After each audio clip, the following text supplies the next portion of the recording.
If you're a big swim team and you like to order a lot of gear, maybe you ought to check out Swim Outlet Team Division for these reasons. Swim teams receive a 10% discount on bulk orders. Swim teams or organizations get an 8% commission on referred sales. You'll also like their customization services, which is affordable and available at all times during the year for all team gear. With over 50,000 items in stock, you can get most anything you want. Swim Outlet Team Division. You need to try it out. You'll be glad you did.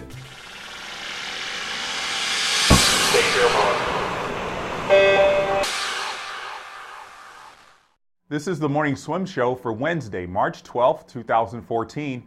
I'm your host, Jeff Cummings.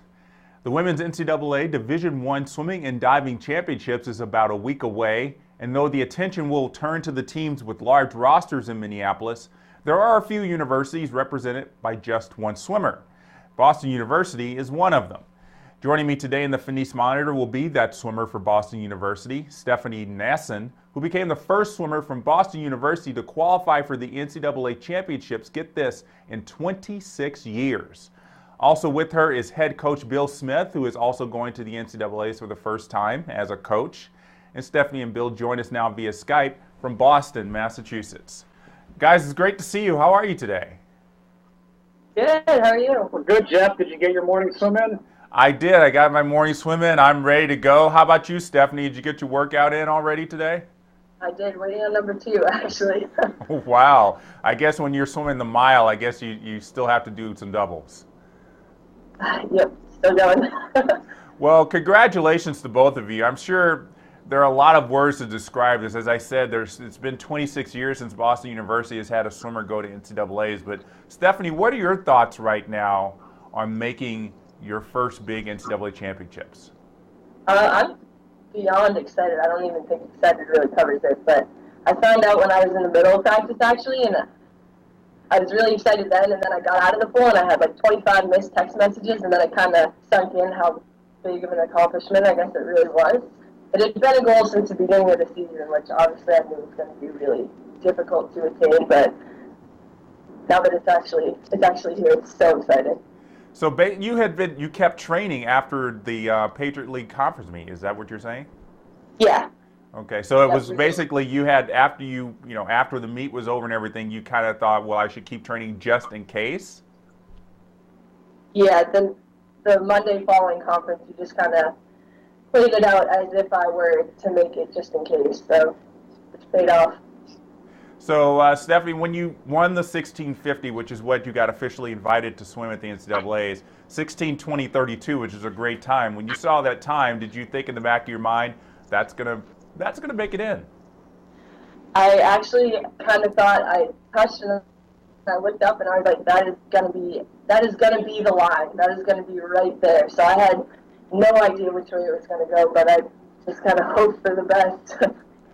Well, when you said it's right on the line, you were right on the line. They took 39 swimmers and you qualified 39th. So if you're going to get in, if you're going to squeak in, that's probably the way to do it. Yeah. Well, Bill, this is probably a great time for you as a coach because, it's spring break. Stephanie doesn't have any distractions with school. As you said, she's doing doubles. So what kind of training are you doing to get her ready for NCAAs? Well, we're typically trying to do doubles on Monday, Wednesday, Friday, single sessions on Tuesday, Thursday, Saturday. We're doing a pretty substantial amount of race pace work in the water and on dry land. And we do a variety of things, anything from Vasa trainer to medicine balls, rope swings, jump ropes, but a lot of different things that can be done on the pool deck.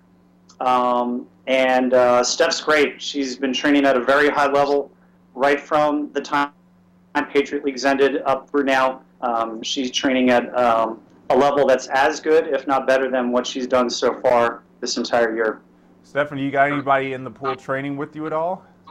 Not right now because spring break just started, but over the last 2 weeks between conference and now, teammates have actually been, this is the only break they get really all year, and they've been really good about someone's coming to practice with me every day, and at least one person actually. So Well, that probably I've had some people to keep me company. that probably really helped. But now, if it's just you, I mean, how do you keep? Obviously, it's not hard to keep yourself motivated. You're going to the NCAA championships, but when you're grinding out the yards as you have to do, training for the mile and the 500. I mean, how do you keep yourself in the moment, knowing it's just you in this big pool?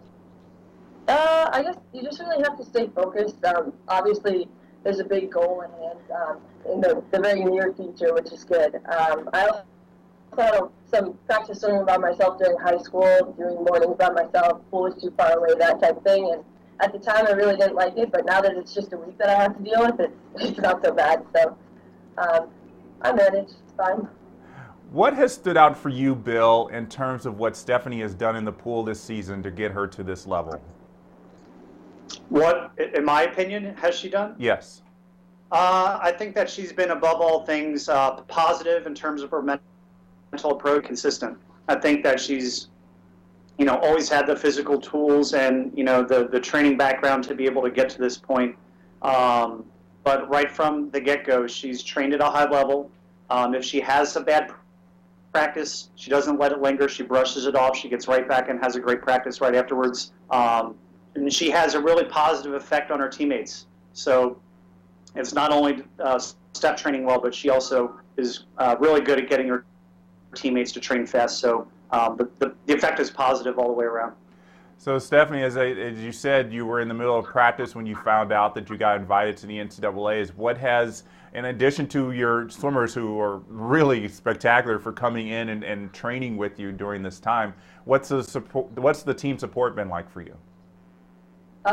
Really well, actually. Everywhere I went I found out on Wednesday night, and people started leaving on Friday for spring break, so between season practice, I didn't see people a whole lot, but when I did see them, every time I saw someone, it was, oh my gosh, we're so excited, congratulations, I had a ton of Facebook posts, and everybody's been really excited, so it's really cool. Bill, you've had some experience at this level.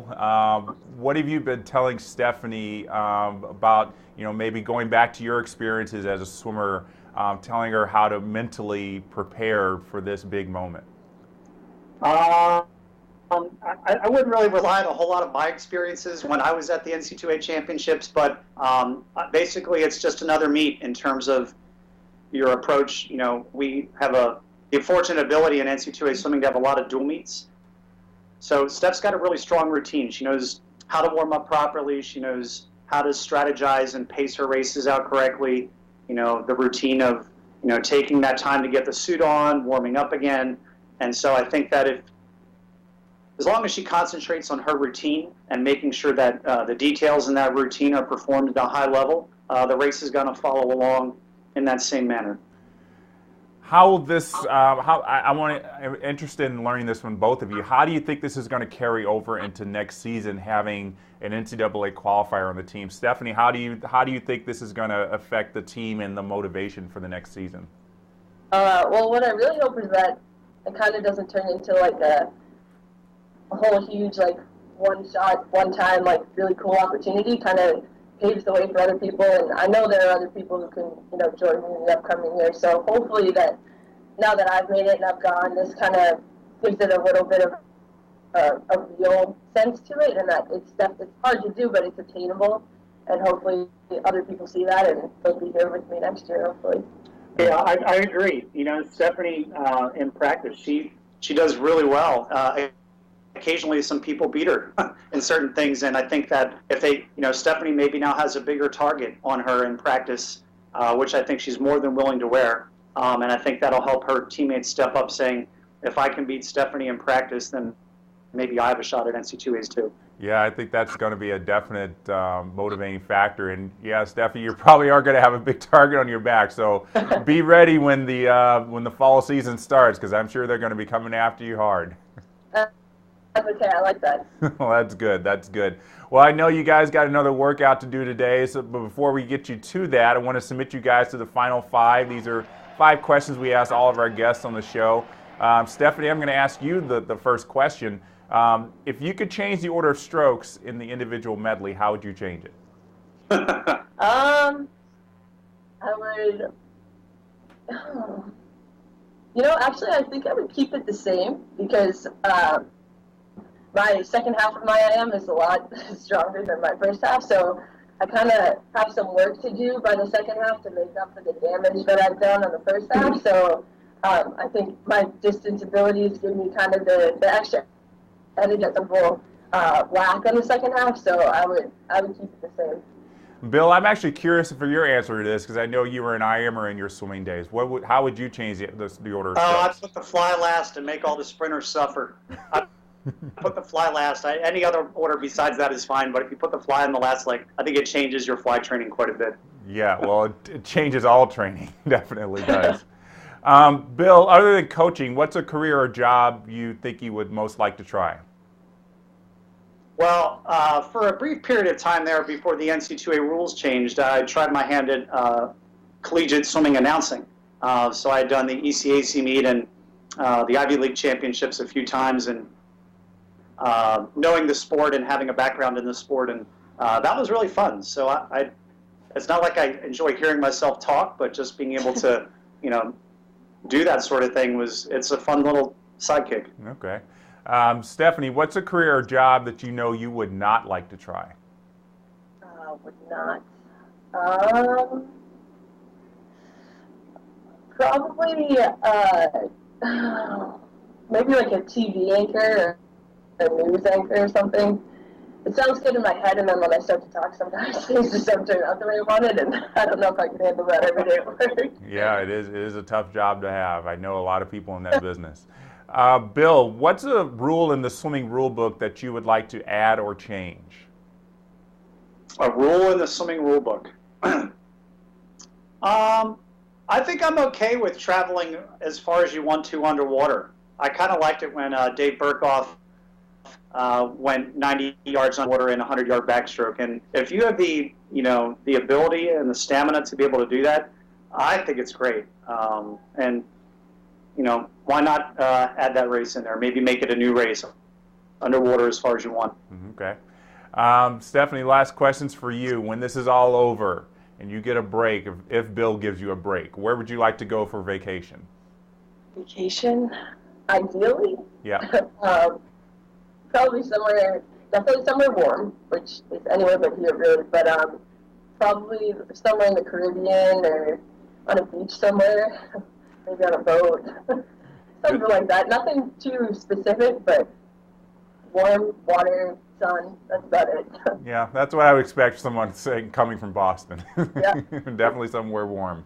Well, guys, again, congratulations on this feat. I know it's a big honor. I'm sure 26 years is a long time coming, and it'd be great to have another streak, 26 years in a row of having NCAA qualifiers. So best of luck to you guys in Minneapolis, and we'll look forward to seeing you down the road. Thank you. Thanks, Jeff. All right, so that's going to do it for today's show. Now be sure to stick with Swimming World during the NCAA Championships for complete coverage from every angle of the NCAA Championships on swimmingworld.com, swimmingworld.tv, and as well on Facebook and Twitter. I'm Jeff Cummings. Thanks for watching.